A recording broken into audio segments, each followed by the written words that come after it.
رہے ہیں city India news channel حق کی آواز. Paradise function palace. Paradise function palace محبوب نگر. الرحمن الرحیم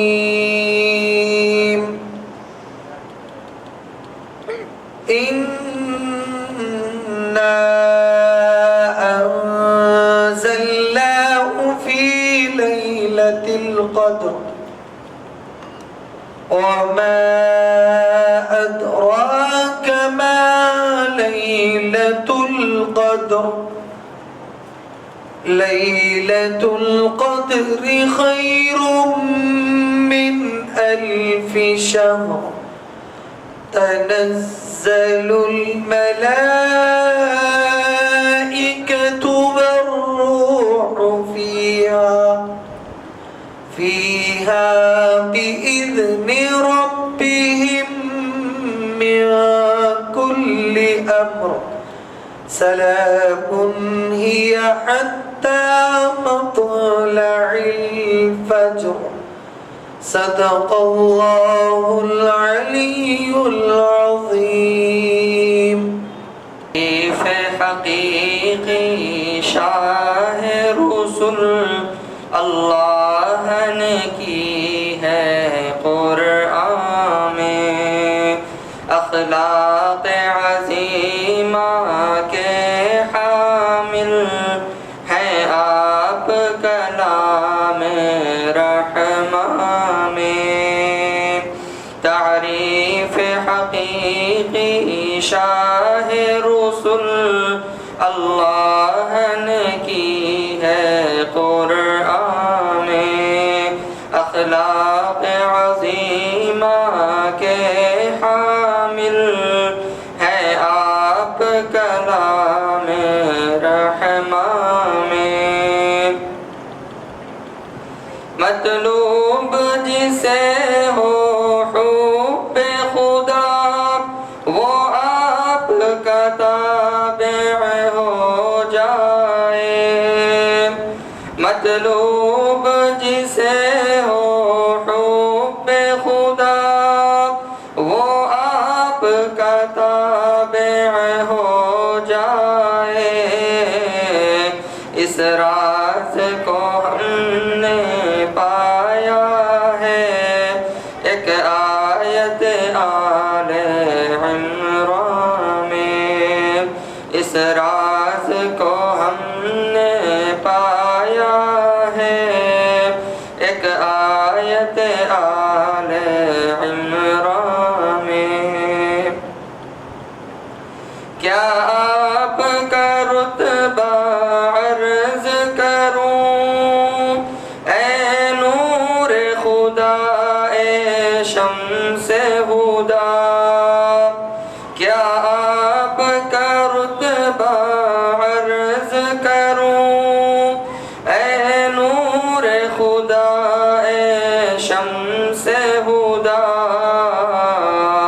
گر آپ کو کہہ دے کوئی برا پھنس جائے صدا وہ نیران میں.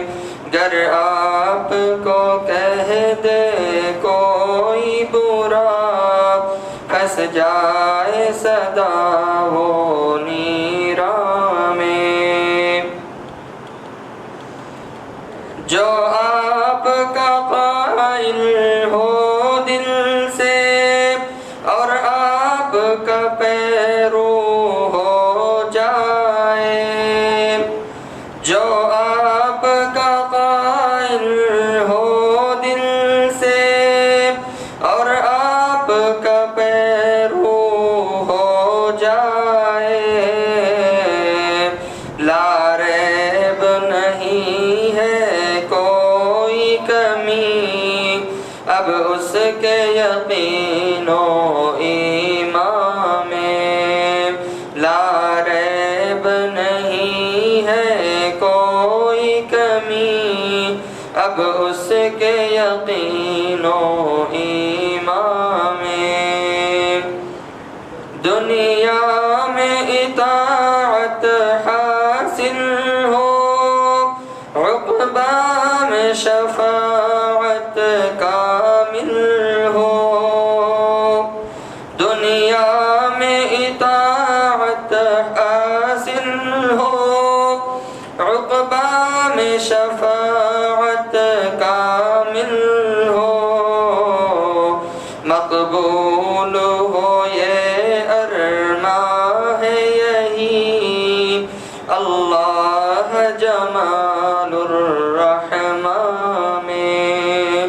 مقبول ہو یہ ارماں ہے یہی اللہ جمال الرحمن میں تعریف حقیقی شاہ رسول اللہ نے کی ہے قرآن میں اخلاق عظیمہ کے حامل ہے آپ کلام رحماں میں۔ السلام علیکم ورحمۃ اللہ وبرکاتہ۔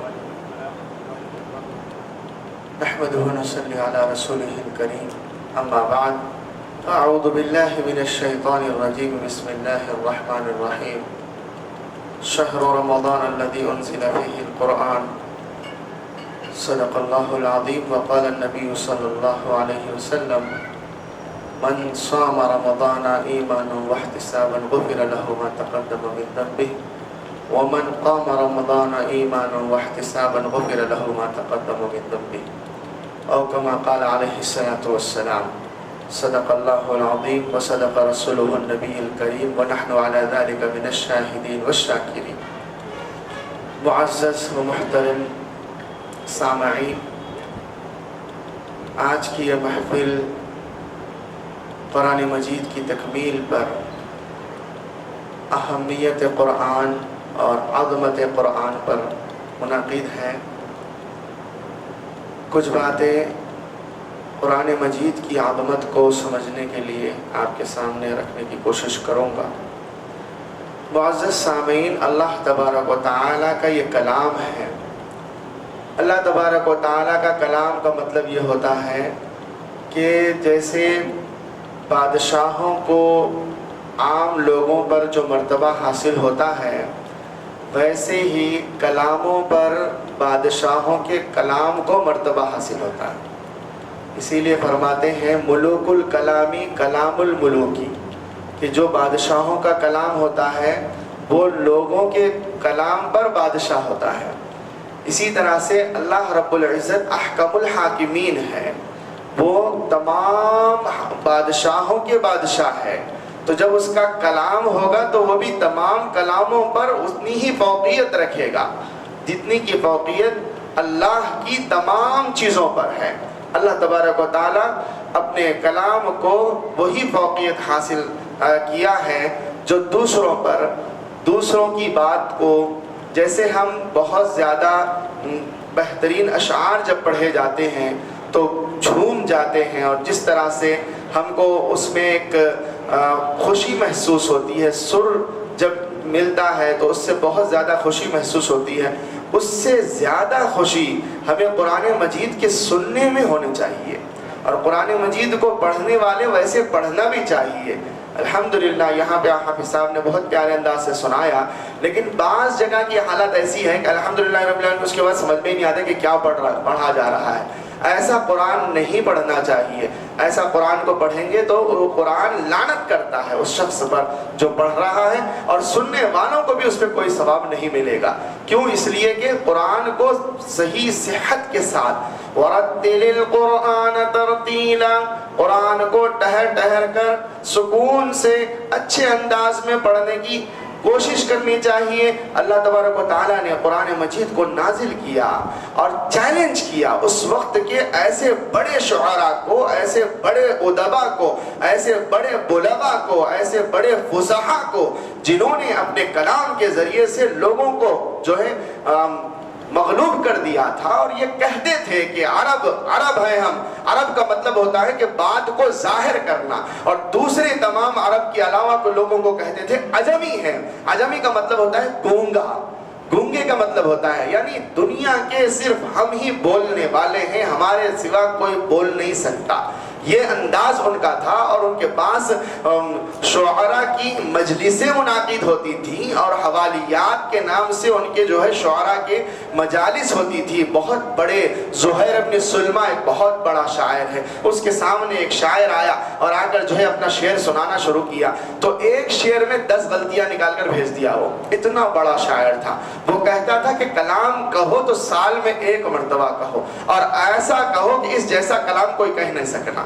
اس انداز کا اتنا بڑا شاعر تھا، جب اس نے رسول اللہ صلی اللہ علیہ وسلم نے کعبۃ اللہ کی دیواروں پر ان کے اشعار لکھے ہوئے تھے، تو اللہ کے رسول صلی اللہ علیہ وسلم نے کیا کیا، مختصر سا سورہ کوثر کو جو ہے آویزہ کر دیا، لکھوا کر وہاں کعبۃ اللہ کے ان اشعار کے بازو میں رکھ دیا، اور سال میں 1 مرتبہ حج کے موقع پر تمام عرب جمع ہوتے تھے، پڑھتے جاتے تھے، جھومتے جاتے تھے ان اشعار کو۔ جیسے ہی وہ سورہ کوثر پر پہنچا، پڑھنے لگا، پڑھتے پڑھتے کہا ان شانیک هو الابتر، کہا کہ ما ھذا قول البشر، یہ کسی انسان کا قول ہو ہی نہیں سکتا۔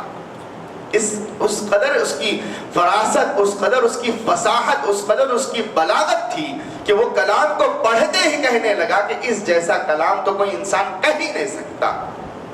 یہ کلام الہی کی جو عظمت ہے وہ ہمارے اندر آنے کی ضرورت ہے۔ ایک مرتبہ ایک ابن مقفع کے نام سے بہت بڑا ادیب گزرا ہے، فارسی پرشین تھا، وہ اسلام قبول کیا، لیکن اس کے دل میں یہ خیال رہتا تھا ہمیشہ کہ قرآن نے یہ چیلنج کیا ہے کہ اس جیسی کوئی ایک صورت لے کر آؤ، فَأْتُوا بِسُورَةٍ مِّن مِّثْلِهِ فَأْتُوا بِعَشْرِ سُورٍ مِّن مِّثْلِهِ، اس جیسی 10 صورتیں لاؤ، پھر کہا گیا ایک صورت لے آؤ، اس کے بعد کہا گیا کہ اس جیسی ایک صورت تو لے کر آؤ، لیکن کوئی نہیں لا سکے۔ تو اس نے سوچا کہ میں تو عربی میں بہت بڑا جو ہے نا بلیغ ہوں، فصیح ہوں، کیوں نہ میں کوشش کرتا ہوں۔ تو قرآن مجید کی جیسے ایک صورت کو تیار کرنے کے لیے کوشش کیا، بیٹھا رہا، بہت دنوں تک پڑھتا رہا قرآن کو، پڑھتے پڑھتے پڑھتے پڑھتے جب اس آیت پر پہنچتا ہے قیل یا ارض ابلعی ماءکی ویا سماء اقلعی وقیض الماء واستوت علی الجود، جیسے ہی اس آیت پر پہنچتا ہے فوراً سجدے میں گر جاتا ہے، کہتا ہے کہ یہ کلام تو یہ زمین و آسمان کو پیدا کرنے والا کہتا ہے کہ وَقِيلَ يَا أَرْضُ ابْلِعِي مَاءَكَ، یہاں اللہ تعالیٰ نے زمین کو حکم دیا ہے کہ اے زمین اپنے اوپر جتنا پانی تو نے سما لیا ہے اس کو پورا اندر نگل لے، وَيَا سَمَاءُ أَقْلِعِي، اے آسمان تو رک جا، تھم جا۔ سورہ نوح کی حضرت نوح علیہ السلام کے طوفان کا قصہ ہے کہ جب 7 دن ہو گئے اور طوفان جب پورے پہاڑوں سے تجاوز کر چکا تھا اور جو لوگ بھی کافر تھے سب مر چکے تھے، تو اب حکم یہ ہو رہا ہے زمین کو کہ پانی کو نگل لے، آسمان تو جو بارش برسا رہا ہے وہ تھما دے، اور جودی پہاڑی پر جا کر کشتی رک گئی۔ یہ جو اللہ نے حکم دیا ڈائریکٹ زمین کو، ڈائریکٹ آسمان کو، یہ کوئی انسان نہیں کر سکتا، یہ وہی کر سکتا ہے جو اس زمین و آسمان کو پیدا کیا ہے۔ تو یہ چیز جو اس نے دیکھی اس آیت شریفہ میں تو فوراً سجدے میں گر گیا، اسلام قبول کر لیا اور توبہ کر لیا کہ قرآن کے جیسی کوئی آیت نہیں بنا سکتے۔ اور ایک اور بہت بڑا شاعر جس کو لبید کہتے ہیں، وہ بڑا شاعر تھا، اس کے سامنے جب یہ آیت پڑھی گئی فَاسْدَعْ بِمَا تُؤْمَرْ وَأَنذِرْ عَشِيرَتَكَ الْأَقْرَبِينَ میں فَاسْدَعْ بِمَا تُؤْمَرْ کا لفظ آیا۔ یہ جو اللہ تعالیٰ نے جو حکم دیا ہے اسے کھول کر بیان کر دو، فَاسْدَعْ بِمَا تُؤْمَرْ۔ جو فَاسْدَعْ کا جو لفظ ہے نا وہ عام طور پر کانچ کے ٹوٹنے کے اس میں استعمال کرتے تھے عرب لوگ، یعنی جب کانچ ٹوٹ جاتی ہے تو کتنا بھی آپ اس کو جوڑو اس کی جو ہے دراڑیں سمجھ میں آ جاتی ہیں۔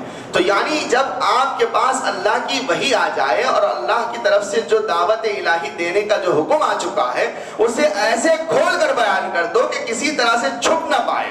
فَاسْدَعْ بِمَا تُؤْمَرْ، تو فوراً سجدے میں گر گیا اور کہنے لگا أَسْجُدُ لِفَصَاحَةِ هَذَا الْكَلَامِ، کہ میں اس کلام کی فصاحت کو سجدہ کرتا ہوں۔ اس انداز سے قرآن مجید کی فصاحت، اس کی بلاغت، اتنی باریکیاں اس کے اندر ہے، ایک ایک لفظ میں ایسی باریکیاں ہیں۔ اللہ تبارک و تعالیٰ نے ایک ایک لفظ کو ایسا بیان کیا. ایک شاعر ہے عتبہ ابن ابو ولید، عتبہ ابن ربیعہ، یہ بہت بڑے جو ہے فصیح سرداروں میں سے تھے. بہت سے قریش کے سردار ان کے پاس آئے، کہنے لگے کہ تم محمد کو کیوں نہیں سمجھا دیتے؟ حمزہ بھی ان کی اسلام میں داخل ہو چکے ہیں، دوسرے بھی داخل ہو رہے ہیں، ایک کے بعد ایک، ایک کے بعد ایک ہمارے آباء و اجداد کے دین سے محمد دور کرتے چلے جا رہے ہیں، تم ایک مرتبہ جاؤ ان کو سمجھاؤ.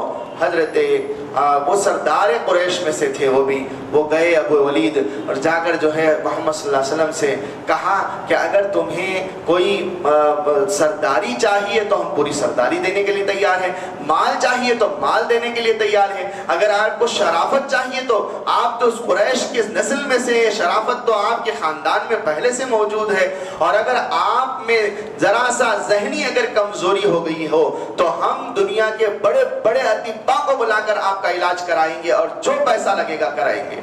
رسول اللہ صلی اللہ علیہ وسلم بالکل خاموشی سے سنتے رہے، سنتے رہے، سنتے رہے.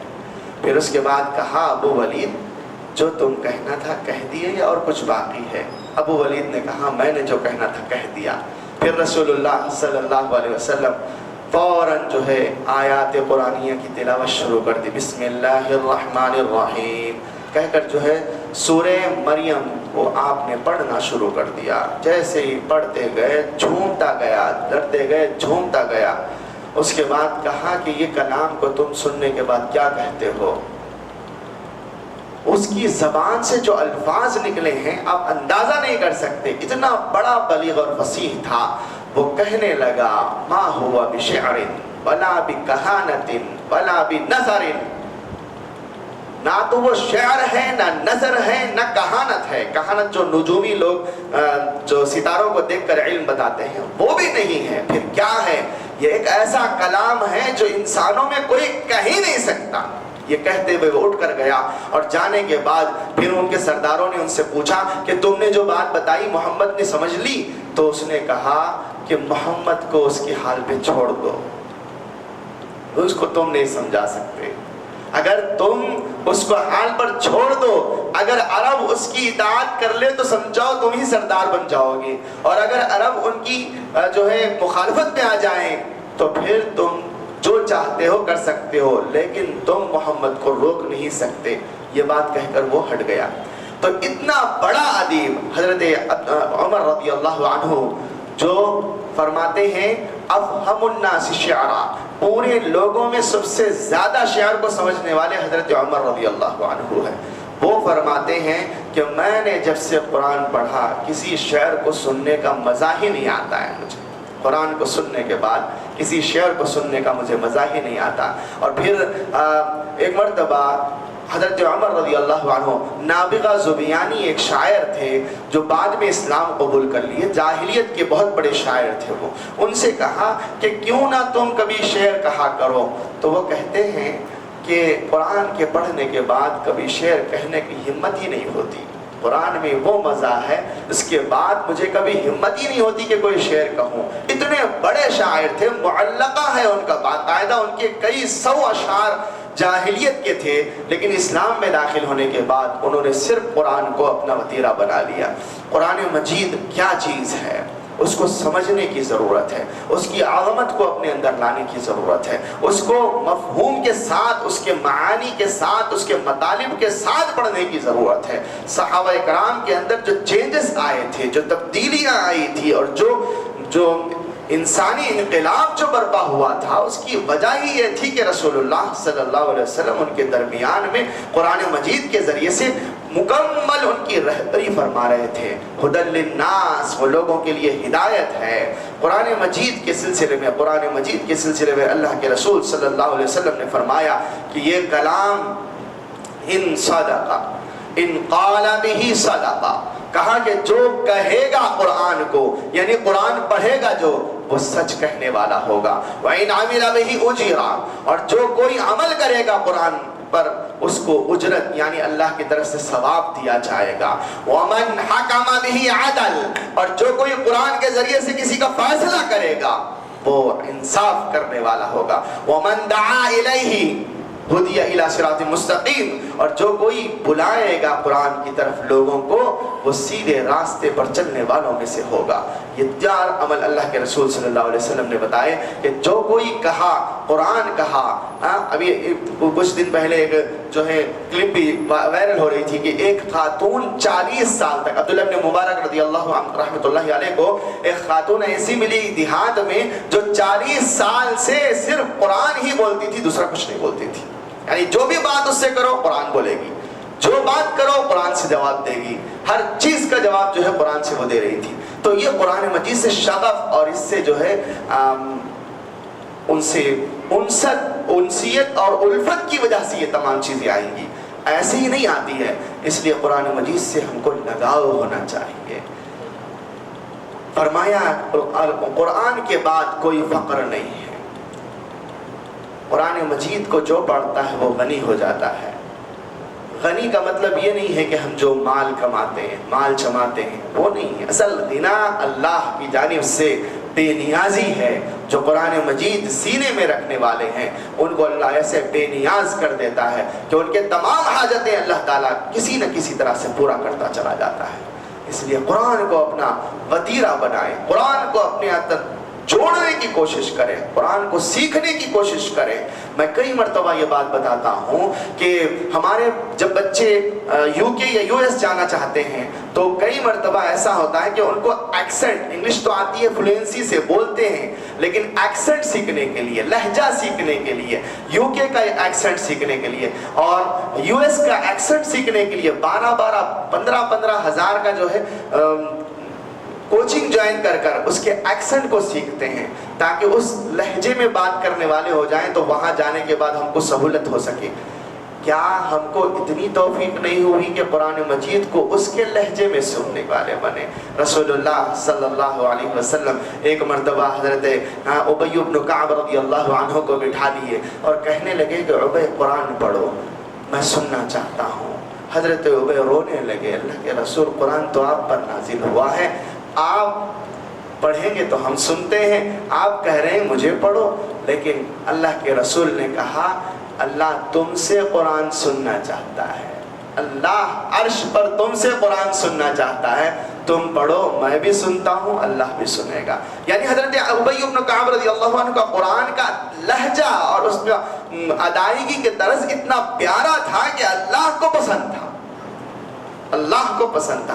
کئی صحابہ کے بارے میں یہ لکھا ہوا ہے کہ صحابہ کرام تہجد میں اٹھ کر اپنے گھر میں نماز پڑھ رہے ہیں، قرآن کو بلند آواز سے پڑھ رہے ہیں، تو ایک صحابی اللہ کے رسول میں فجر کی نماز کے بعد آ کر کہنے لگے اللہ کے رسول میں نماز پڑھ رہا تھا کہ اچانک سے بادل کی طرح میرے سر پر آ گیا تھا، اور پھر میں جب نماز ختم کیا تو سب چلے گئے، بادل ہٹ گیا، چھٹ گیا۔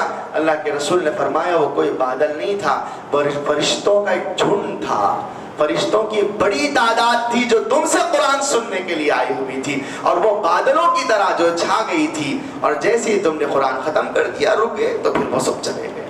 تو اس انداز سے قرآن مجید کو پڑھنے والے ہم بننا۔ قرآن مجید سب کے لیے نازل ہوا ہے۔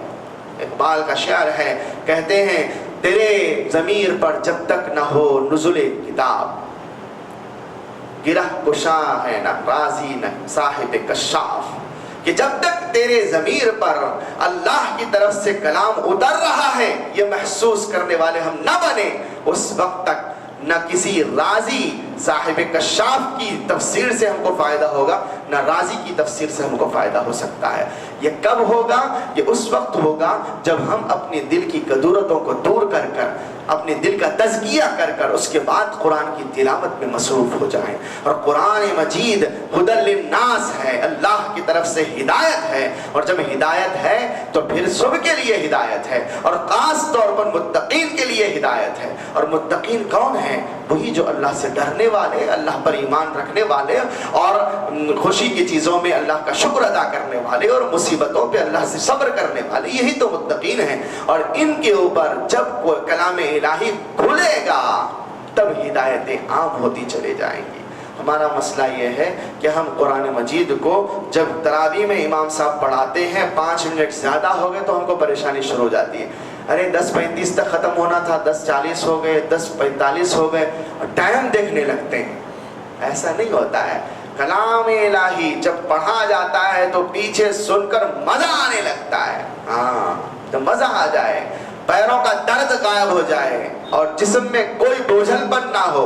قرآن کو سنتے جائیں سنتے جائیں سنتے جائیں. یہ درس کب آئے گا؟ ایک تو قاری کا, پڑھنے والے کا بھی خوش الہانی سے پڑھنا ضروری ہوتا ہے اور اپنے اندر بھی وہ شوق ہونا ہوتا ہے. اور یہ کب آئے گا؟ جب آپ کو تلاوت الہی, قرآن کی تلاوت کا ذوق ہو, خود پڑھتے بھی ہوں اور ترتیل سے پڑھنا, تجویز سے پڑھنا جانتے ہو, تب جا کر یہ چیزیں آئیں گی. اللہ تبارک و تعالیٰ نے قرآن مجید کی عظمت کے سلسلے میں جو باتیں میں نے آپ کے سامنے رکھی ہیں, یہ باتیں بالکل چیدہ الگ الگ انداز سے میں نے آپ کے سامنے رکھی, لیکن بالکل اہم باتیں ہیں جس کو سمجھنے کی ضرورت ہے. اور اس وقت کی حالات کی نزاکت کو سمجھنے کے لیے اور ایک نئے انقلاب کو پیدا کرنے کے لیے ضروری ہے کہ قرآن سے ہم کو استفادہ کرنا ہوگا. قرآن ہی ہے. رسول اللہ صلی اللہ علیہ وسلم سے صحابہ نے پوچھا کہ اللہ کے رسول صلی اللہ علیہ وسلم, آپ کے بعد ہم کس پر چلیں؟ اللہ کے رسول نے فرمایا کہ میرے بعد تم کو صرف 2 چیزیں ہیں. ایک فرمایا کہ قرآن اللہ کی کتاب ہے, وہ عطرتی اور میرے خاندان ہے. پھر دوسری حدیث میں ما علیہ صاحبی, میرے اصحاب جس پر ہوں گے اس پر چلنا ہوگا. تو قرآن مجید ہی ہمارے لیے تمسک کے لیے وہ حبل اللہ المتین ہے, وہ اللہ کی رسی ہے جسے پکڑ کر ہم کو آگے بڑھنا ہے. اور بڑھنے کے لیے ضروری ہے کہ ہم کو اپنے طور پر, ہم چاہے جو عمر کے بھی ہوں, جس وقت قرآن نازل ہوا بہت سے ایسے صحابہ تھے جو 60 سال کے تھے, 65 سال کے تھے, 30 سال کے تھے, الگ الگ عمروں کے صحابہ تھے, لیکن ہر ایک نے قرآن کو سیکھا. حضرت عمر فرماتے ہیں ہم نے سورہ بقرہ کو سیکھنے میں 7 سال لگا دیے. سورہ بقرہ کو سیکھنے میں وہ حضرت عمر جو قرآن کو سب سے زیادہ سمجھ سکتے تھے, جس کو اشعار کے بارے میں فرمایا کہ افہم الناس شعرا, سب سے زیادہ اشعار کو سمجھنے والے حضرت عمر, وہ قرآن کو سمجھنے میں, قرآن کے صرف ایک سورہ بقرہ کو سمجھنے میں 7 سال لگا دیے. بتایا تو پتہ چلا کہ قرآن کو سمجھنے کے لیے وقت نکالنا, قرآن کو پڑھنے کے لیے وقت نکالنا, قرآن کو تلفظ کے لیے وقت نکالنا, الگ اس کے اندر فنون ہیں. ایک ایک فن کو اگر میں آپ کے سامنے بیان کرتا جاؤں تو اتنی لمبی تقریر ہو جائے گی, لیکن مختصر طور پر اس کے اندر الفاظ کے لیے الگ فن ہے. الفاظ کی گہرائیوں تک سمجھنے کے لیے اتنے پاپڑ بیلے ہیں لوگوں نے جس کا ہم اندازہ نہیں کر سکتے. ایک بہت بڑے ڈکشنری رائٹر ہے, بہت بڑے, ان کی ایک واقعہ ہے کہ وہ ایک مرتبہ ایک صحرا میں, عرب کے ایک بڑے صحرا میں جا رہے تھے. وہاں بہت دور تک بستیاں نہیں تھی. ایک جگہ پہنچے تو دیکھا کہ وہاں ایک چھوٹی سی بچی ہے جو کھیل رہی ہے اور ایک چولہے پر ہنڈی چڑھی ہوئی ہے اور ماں جو ہے چھوٹے سے خیمے میں ہے, وہ اپنے دوسرے کام میں مصروف ہے. اچانک سے وہ ہنڈی جو ہے ابلنے لگی اور ڈھکن ہلنے لگا, پانی اطراف سے گرنے لگا. تو اس چھوٹی بچی نے اس وقت میں جو لفظ کہا, یا اماں قد دمدمت القدر, یا اماں قد دمدمت القدر, کہا کہ اے میری امی ہنڈی ابلنے لگی ہے. دمدمہ کا جو لفظ آیا ہوا ہے سورہ شمس میں, اللہ نے جو دمدمہ کا لفظ استعمال کیا ہے, وہ کہتے ہیں جو ڈکشنری لکھنے والے کہ اس کا صحیح معنی میں اس بچی کے منہ سے سننے کے بعد سمجھ میں آیا, کیونکہ اللہ تبارک و تعالیٰ نے جہاں پہ وہ لفظ استعمال کیا ہے نا, وہ لفظ عذاب کے لیے استعمال کیا ہے. عذاب میں وہ اس بستی کے چاروں طرف سے عذاب آ کر گھیر لیا تھا. اس بستی والوں کو, قوم صالح کی جو سمود قوم تھی, اس کو چاروں طرف سے ایک جگہ سے بھی ان کو جانے کا موقع نہیں ملا. جیسے وہ ہنڈی کے جب ڈھکن ہل رہا تھا تو چاروں طرف سے کیا ہوتا ہے, پانی گرتا ہے. تو دمدمت کا جو لفظ جو استعمال کی تھی خاتون لڑکی نے, تو اس سے مجھے یہ سمجھ میں آیا کہ اللہ تعالیٰ نے اس لفظ کو وہاں استعمال کیا. حالانکہ وہاں اللہ تعالیٰ عذب کا لفظ بھی استعمال کر سکتا تھا کہ اس قوم کو ہم نے عذاب دیا اور وہ عذاب آ چکا, یہ بھی بول سکتے تھے, لیکن دمدمہ کا لفظ آیا ہے. وہ دمدمہ کا معنی مجھے اس اور بچی کے اس ہانڈی کے سلسلے میں جو بولی اس سے مجھے سمجھ میں آیا. بتاتے اس طرح سے ایک ایک لفظ کی تحقیق کر کر ان لوگوں نے قرآن مجید کے الفاظ کے معانی کو نکال کر لکھا ہے, اور اس کے الفاظ کی ادائیگی کے سلسلے میں فرمایا کہ عرب کے لہجے کو اپنانے کی کوشش کریں. عرب کا لہجہ پیارا لہجہ ہے, اس لہجے میں قرآن کو پڑھنے کی کوشش کریں. اور اس وقت میں بہت مشکل نہیں ہے, ابتدائی تھوڑی سی تجوید آپ کسی استاد سے سیکھیں, اس کے بعد آپ جو ہے وہ قرأت جو سدیس کی, شرائم کی یا عفاسی کی یا جس کی آپ کو پسند ہے, علی الجابری کی, اس طرح کے بہت سے ایسے قراء ہیں جن کی قرأت بہت پیاری ہیں, ان کو سنتے جائیں اور اس کے ذریعے سے آپ سیکھنے کی کوشش کریں. آپ اپنے لیے کتنی چیزوں کے لیے وقت نکالتے ہیں, کوئی چیز سیکھنا ہو تو وقت نکال لیتے ہیں آسانی سے, جہاں پیسہ ملتا ہے وہاں آرام سے وقت نکل جاتا ہے. قرآن کے سیکھنے میں بھی وقت نکالنے کی کوشش کیجئے. قرآن ایسا کلام ہے جس کے سیکھنے پر قرآن کہتا ہے کہ میں حجت بنوں گا, میں شفاعت کرنے والا بنوں گا. اور قرآن اللہ کا کلام ہے اور اللہ کے سامنے جھگڑے گا قرآن اور کہے گا اے اللہ جب تک تو اس کو جنت میں نہیں ڈالے گا میں خاموش نہیں بیٹھوں گا. یہ کلام ہے, ہاں جھگڑ کر کہنے والا ہوگا, اللہ کے پاس جھگڑا کرے گا. لیکن کب؟ اس بندے کے لیے جو قرآن کے لیے وقت نکالنے والا ہو, قرآن کو سیکھنے کی کوشش کرنے والا ہو. قرآن مجید کی عظمت میں اور بہت سی باتیں ہیں جو کہی جا سکتی ہیں. ذالک فضل اللہ یؤتیہ من یشاء, یہ اللہ کا فضل ہے جسے اللہ دے دے. قرآن مجید کو ہر مسلمان کو سیکھنا ہے, لیکن ہر مسلمان تو حافظ نہیں بن سکتا ہے, لیکن پیارے انداز میں پڑھنے کی جتنی تجوید کی ضرورت ہے اتنا تو پڑھنا ہر مسلمان کے لیے ضروری ہے. قرآن مجید کی سورہ فاتحہ پڑھنا ہے, پھر آخر کے ضم سورہ کے لیے ہر نماز میں ہم کو پڑھنا ہے, تو اتنا ہم کو سورت کی تلاوت درست انداز سے ہو جائے اس کی بہت ضرورت ہے. وہی عالمون تعلمون کے انداز میں پڑھیں گے تو پھر وہ ہماری نمازیں ہم پر رد کر دی جائیں گی, کیونکہ قرآن ہی سے ہی نہیں پڑھا اس کے اندر. قرآن کے ذریعے سے ہی تو نماز پوری ہونے والی ہے. قرآن کی تلاوت فقرؤ ما تیسر من القرآن سے تمام فقہا نے یہ بتایا ہے کہ قرأت کم از کم ایک آیت کا پڑھ لینا تو واجب ہے, فرض ہے. سورہ فاتحہ کا پڑھ لینا واجب ہے ہمارے یہاں, بعض ائمہ کے پاس تو فرض ہے جیسے امام شافعی علیہ رحمہ کے پاس. تو تمام قرأت کے لیے, اتمام حجت کے لیے اور تصحیح کے لیے کم از کم اپنے کسی ایک حافظ کو پکڑیں, اس کے ذریعے سے درست کرنے کی کوشش کریں. اور یہ بھی کہ آپ حفاظ کو جب لیں گے تو ان کے ذریعے سے جب آپ سیکھیں گے تو ان کو اچھا سا معاوضہ بھی دینے کی کوشش کریں. ایسا نہ ہو کہ ٹھیک ہے مولوی صاحب وہاں بھی پڑھا لیتے ہیں یہاں بھی پڑھا لیتے ہیں, ایسا نہیں. آپ کو پڑھا رہے ہیں, آپ کیا دے سکتے ہیں دینے کی کوشش کریں, آپ کی استطاعت کے مطابق دینے کی کوشش کریں. کسی حافظ قرآن کو, کسی عالم دین کو آپ کو پوچھنا نہ پڑے, آپ کو وقت دے کر اگر وہ پڑھا رہا ہے تو آپ اپنے سے جیسا اچھا دے سکتے دینے کی کوشش کرنا چاہیے. حضرت ابو حنیفہ رحمہ اللہ کے بیٹے حماد چھوٹے سے تھے, وہ گئے مکتب میں پڑھنے کے لیے, ان کے استاد نے ان کو سورہ فاتحہ سکھایا. کچھ دنوں میں ترتیل سے وہ قرآن مجید کو سکھا رہے تھے تو سورہ فاتحہ انہوں نے سیکھ لی. بہت پیارے انداز سے سورہ فاتحہ سنائی ابا جان کو. ابو حنیفہ رحمہ اللہ نے ایک اشرفیوں کی تھیلی اٹھا کر دیا کہ کہا کہ جاؤ اپنے استاد محترم کو یہ ہدیہ کر دو. وہ گئے اور جا کر استاد کو ہدیہ کیا. استاد نے دیکھا کہ اشرفیوں میں اتنی بڑی تھیلی, کم از کم 200 اشرفیاں تو اس میں تھی ہوں گی. دیکھتے ہی پریشان ہو گئے, کہنے لگے کہ ہو سکتا ہے ان کے ابا نے کسی اور کے لیے دیے ہوں گے, وہ لا کر مجھے دے دیا ہے. وہ دوڑے دوڑے اپنے ابا کی خدمت میں آئے, کہنے لگے کہ استاد محترم ابو حنیفہ تو امام تھے لیکن دوسرے کے پاس اپنے بچے کو بھیجے تھے. تو وہ آئے, کہنے لگے امام محترم یہ کیا مسئلہ ہے کہ آپ کا بچہ اتنی بڑی تھیلی لے کر میرے پاس پہنچ گیا ہے.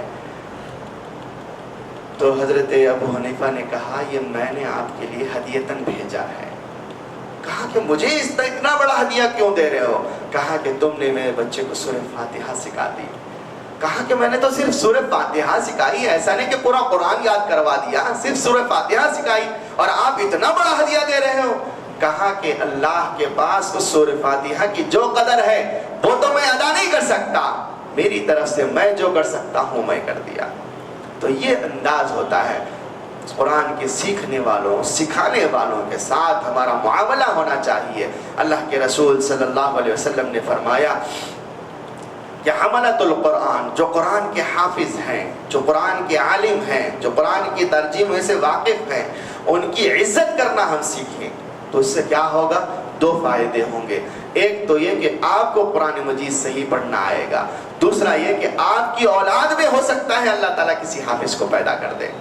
اس لیے قرآن کی پڑھنے والوں سے رشک کرنا، اس کو دیکھ کر غبطہ کرنا، فرمایا حسد تو جائز نہیں لیکن قرآن کو صحیح پڑھنے والے کو دیکھ کر حسد کیا جا سکتا ہے کہ اللہ مجھ کو بھی ایسا پڑھنا سکھا دیجیے، ہے نا. جیسے رسول اللہ صلی اللہ علیہ وسلم نے فرمایا 2 لوگوں پر حسد کیا جاتا ہے، لا حسد الا فی اثنتین، ہے نا، 2 لوگوں پر. ایک وہ جو قرآن کو صحیح پڑھتا ہو، اس کے پڑھنے کو دیکھ کر ہمیں بھی پڑھنا آ جائے یہ کہہ کر ہم حسد کر سکتے ہیں. دوسرا وہ جو اللہ کے راستے میں خرچ کرتا ہو، اس کو بھی دیکھ کر حسد کیا جا سکتا ہے کہ اللہ مجھے بھی اتنا مال دے کہ میں اللہ کے راستے میں خرچ کروں، ہے نا. 2 چیزیں فرمائی گئی. بس میں یہاں تک بات کو ختم کر دیتا ہوں کیونکہ یہ رمضان المبارک کا درمیانی حصہ ہے، سب کو سحر میں بھی اٹھنا ہوتا ہے، اس لیے زیادہ لمبی بات کرنا مناسب بھی نہیں ہے. یہاں ہی تک میں بات کو ختم کرتا ہوں. وآخر دعوانا الحمدللہ رب العالمین. مختصر دعا کر لیں گے، درود شریف پڑھ لیں. اللہم صلی علی محمد وعلی آل محمد وبارک وسلم. ربنا ظلمنا انفسنا وإن لم تغفر لنا وترحمنا لنكونن من الخاسرین. ربنا آتنا فی الدنیا حسنۃ وفی الآخرۃ حسنۃ وقنا عذاب النار. ربنا هب لنا من ازواجنا وذرياتنا قرة اعين واجعلنا للمتقين اماما. اللهم انا نسألك علما نافعا وعملا متقبلا ورزقا واسعا حلالا طيبا وشفاء من كل داء. اے اللہ ہمارے گناہوں کو معاف فرما، خطاؤں کو درگزر فرما. اے اللہ حافظ صاحب نے قرآن مجید کو تراویح میں مکمل کیا ہے، اے اللہ اس کو کلام الہی کو قبول فرما لیجئے. ہر ختم قرآن پر آپ ایک دعا کو قبول فرما لیتے ہیں. اے اللہ ہماری اس دعا کو قبول کر لیجئے. اے اللہ جتنے لوگ بیٹھے ہوئے ہیں ان تمام کے جائز مقاصد کو پورا کر لیجئے. اے اللہ ان سب کے گھروں میں برکتوں کا نزول عطا فرما. اے اللہ ان سب کی عمروں میں برکت عطا فرما. اے اللہ ہم تمام کے بچوں کے عمروں میں برکت نصیب فرما.